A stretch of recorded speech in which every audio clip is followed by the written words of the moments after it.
আসসালামু আলাইকুম, ঈদ মুবারক সবাইকে। আজকে ঈদের পরের দিন জাম গাছ উঠছি জাম খাইতে।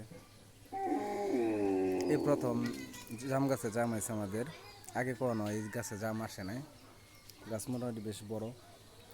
তো জাম আমরা সবাই খাই, কিন্তু জাম গাছে জাম গাছে উঠে খাওয়া, পায়রা খাওয়া, এটার কিন্তু অনেক মজা। এটা অন্যরকম একটা মানে ফিলিংস। গাছ ওইটা জাম খাওয়া, ধরেন আপনি জাম করলেন পারতেছে, এর ভিতরে কোনো ভেজাল নাই। ধরেন কোনো ভেজাল নেই, এই জামটা মাটিতে পড়তো, কিন্তু পায়রা নিত, কেঁচা খাইতো, কিংবা দুই একটা বালু লাগতো, দোয়া লাগতো।